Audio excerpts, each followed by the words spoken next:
Salam sahabat tutu, kita akan general reading untuk zodiak Aquarius. Di bulan September kita akan lihat hubungan karma dan kekayaan serta kebahagiaan kalian di bulan September. Apakah ada hubungan karmanya? Beberapa Aquarius terus berjuang dan berjuang. Beberapa Aquarius sudah menemukan kedamaian. Bagaimana ini hubungannya ya? Beberapa Aquarius kok bisa beda ya? Beberapa Aquarius ada yang terus bergerak, masih berjuang ya istilahnya, tetapi beberapa sudah menemukan kedamaian. Nah, itu yang baru kita kupas ya. Apakah ada karma yang mengikuti kalian? Ini ada past, ini adalah present, kehidupan masa lampau dan kehidupan masa sekarang ya.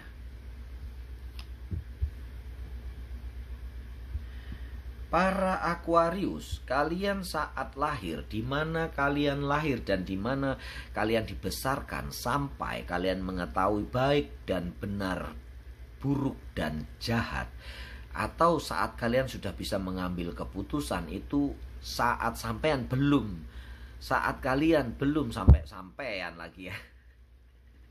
Coro Jawa ini metu rek sampean. Saat kalian belum bisa mengambil keputusan, itu adalah karma kalian dari kehidupan di masa lalu. Sebetulnya memang panjang ya. Kita kupas sedikit karma ya. Karma belum tentu melulu buruk ya. Walaupun persepsi di masyarakat sekarang kalau ada orang kena musibah, kena sesuatu yang tidak baik, kecelakaan, pasti orang-orang akan bilang, nah kena karma dia. Padahal karma sebetulnya netral. Ada karma baik, ada karma buruk. Karma adalah sebab akibat. Sebab yang baik, karma yang baik akan membuahkan perbuatan yang baik, akan menyebabkan karma yang baik. Perbuatan yang buruk akan menyebabkan karma yang buruk. Begitu juga seperti aksi reaksi ya. Aksi yang baik akan menghasilkan karma baik. Aksi buruk akan menghasilkan karma yang buruk. Begitu ya, kita kembali ke laptop. Di sini saat kalian dilahirkan di keluarga kaya, di keluarga yang harmonis, di keluarga yang dermawan, di keluarga bangsawan, di keluarga konglomerat, adalah karma dari kehidupan kalian di masa lalu. Karma baik kalian, perbuatan-perbuatan baik kalian. Sedangkan di mana kalian dilahirkan di keluarga yang miskin, lingkungan yang buruk, keluarga yang toksik, broken home, nggak karu-karuan, adalah karena karma buruk kalian di masa lalu atau di kehidupan yang lalu, sehingga kalian terlahir tidak sama. Itu karena perbuatan kalian di masa lalu. Terus saat ini gimana? Apakah dulu saya dilahirkan di keluarga yang kaya raya, tetapi kenapa sekarang miskin? Karena karmamu sendiri, perbuatanmu sendiri yang buruk. Setelah kalian mengetahui baik dan benar, kalian terus dan jahat. Kalian melakukan perbuatan jahat. Setelah kalian mengetahui atau bisa mengambil keputusan yang baik dan buruk, kalian sering membuat keputusan yang buruk. Akhirnya karmamu buruk. Bisa dimengerti ya sampai di sini ya. Terus dulu saya lahir di keluarga miskin, biasa-biasa saja. Banyak orang yang tiba-tiba sukses karena dia berhasil memupuk karma baiknya setelah dia mengetahui mana yang benar dan mana yang salah.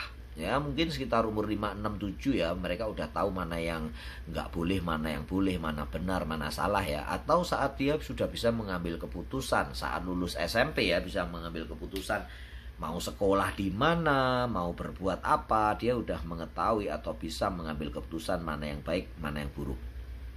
Itu karma yang kalian sudah hadapi sekarang, sudah rasakan sekarang. Jadi bisa jadi lahir di keluarga miskin tiba-tiba kaya, bisa menjadi kaya, dan lahir dari keluarga kaya tiba-tiba bangkrut, banyak ya. Terus bagaimana dengan kehidupan masa depan, future? Apakah bisa diperbaiki kalau saya sampai sekarang ini, kalau misalnya ada beberapa yang masih galau, masih sering ditipu orang, masih sering dikhianati, masih sering cerai berai, masih sering berantakan, terpuruk dan sebagainya. Apakah bisa diperbaiki? Bisa.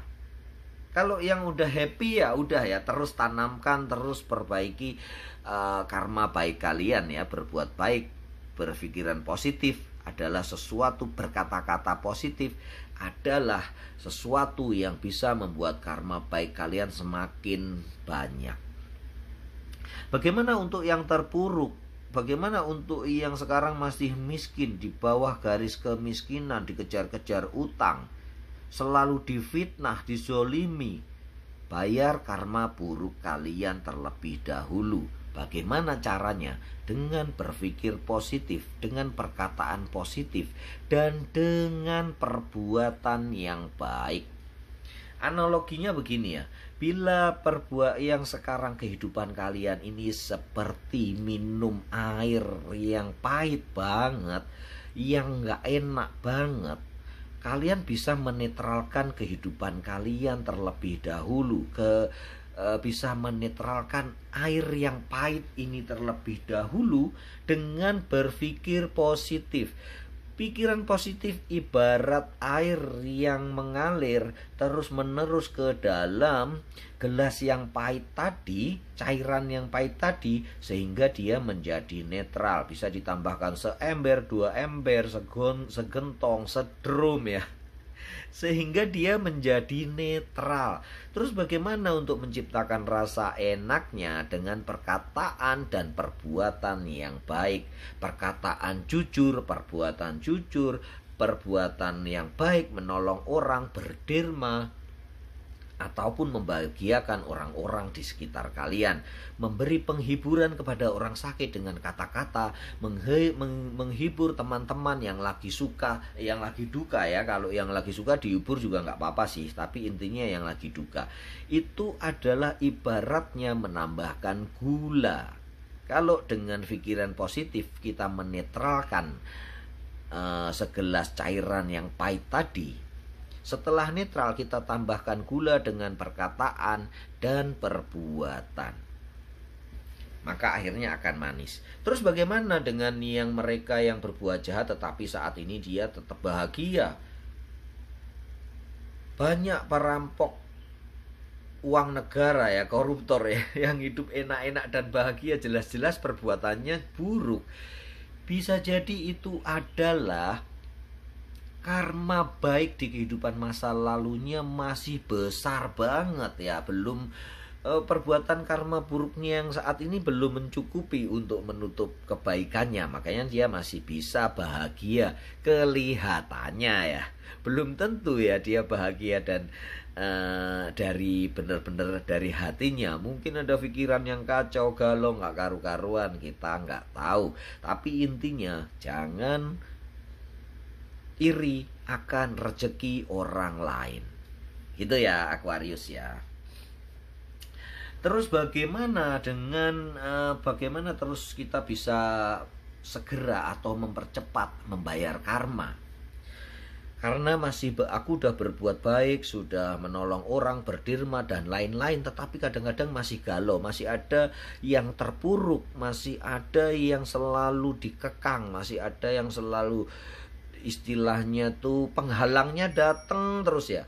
Itu karena satu lagi ada sebab, hukum sebab akibat ya. Sebenarnya ada 5 untuk membayar karma ya, membayar karma buruk ya, supaya kalian hidup happy dan kekayaan datang. Yang pertama adalah hukum tabur tuai ya. Pasti ya, siapa yang menanam padi akan menuai padi, siapa menanam kebaikan akan menuai kebaikan, siapa yang menabur angin akan menuai badainya ya.